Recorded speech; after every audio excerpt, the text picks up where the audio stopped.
If you're a manager, this pertains to you. This is the most recent report from Gallup.com that talks about the workplace environment of 2023, or they surveyed in 2022 for a global economy. And here are some results. This right here is a question about quiet quitting, and it talks about the workplace environment overall. If you go to Gallup.com, download a report, it's going to give you a lot of detail. If you're a manager, you have to read this report because it's going to give you some perspective about what's happening in our craft as managers and what the impact is and what we do.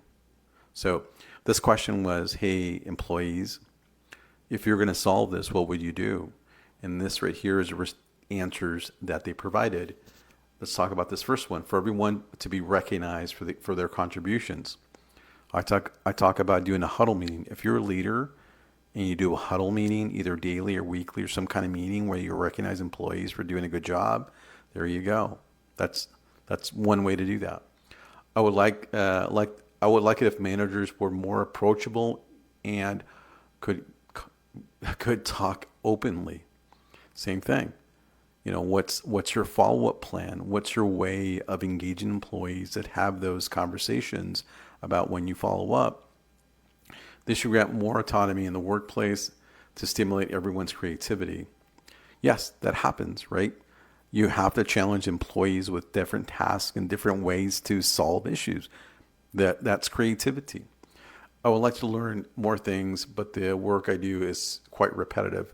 Again, using a skill flex matrix to baseline all these skill sets first, then you begin processing or adding more skill sets to employees and challenging them to do other work. I just wish they respect me more. Again, that is going to take time with you setting the right expectations, doing consistent follow-up, and engaging with your employees about the work that they do and providing feedback. Remember, follow-up is feedback. So when you follow up, you're listening and you're in tune to their challenges and barriers and their plan and everything else. And you develop that mutual respect, giving everyone a fair chance in promotion. Same thing. If you're doing all these things and you're developing your employees, they're going to have an opportunity because you're developing employees and you're training them to become leaders. Clear goals and stronger guidance. Here's a critical one, right? So the question I always ask when I work with organizations, I would ask employees, so what's the objectives? They're like, what do you mean? Yeah, but what has been communicated about what your goal is either today, this week, this month, or this year, or just overall? You know what the answer is 90% of the time? I don't know.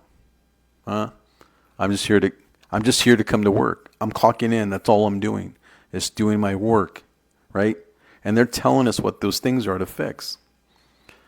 You know, employees know. You know, I was coaching someone recently, and the first thing that we did, and the thing in the phase in the process we're doing was we're doing huddle meetings, right? And guess what? When you do huddle meetings in the morning with your employees, you pay attention, you listen, you write down notes, they're going to tell you how to fix the things that are causing issues. But what happens is that we ignore them, or we don't take note of them, and we don't put them on an action plan to say, hey, definitely I'm going to follow up with that. I'm going to write it down. Show me when I go out there so I can see what the impact is, because this is all about impact as well, right? What's the impact to all this? And you say to the employee, yeah, absolutely. I'm going to write it down. I'm going to follow up with you. I'm going to go out there when I follow up with the team. I'm going to be out there at 1:00, showing what you're talking about. Go out there, look at the issue, write it all down, do root cause analysis. Well, hey, employee, what do you think are possible some of the solutions that you have with this issue? Again, depends on the goals. Oh, you know, that's how you begin the process of respect, because respect is the employee feeling that you're listening and you're listening to their solutions and you take action. Because if an employee says, hey, boss, this is what I think the solution could be, guess what? If you take action on it and it solves the issue, you recognize the employee, you build respect because they're thinking like, my boss listened and he listened to the solution I gave him. They made the expense, they did all these things, and they implemented that. that employee goes home and feels proud about doing that. Guess what guess the conversation at home. Because I always say employees go home and they talk about their boss. Guess what they're talking about at home?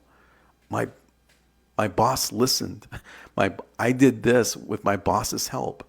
So all the stuff that I'm teaching and training you in this channel and other places that I'm involved with, take care. I'm not saying it's going to give a solution to all this, but it's going to give you some of the stuff up front so you can minimize this as much as possible. Because remember, if you're here, that means you didn't do the work up front. Because remember, all the work is done up front before you get to this point. So again, if you haven't gone to thegallup.com, download the report and give it a good read, because it does affect both you and I as managers.